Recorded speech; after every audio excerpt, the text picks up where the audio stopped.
Hello and welcome to VR Sketch. Today we're going to be talking about how to paint our SketchUp model. To do that, we just press down our menu selection tool, the touchpad, select our paint tool. You'll see there's a selection of materials. These materials come from the SketchUp in model selection.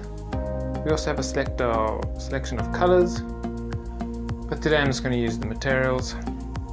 So let's choose this concrete. You'll see that color, or that material is now inside our bucket, and we have a laser.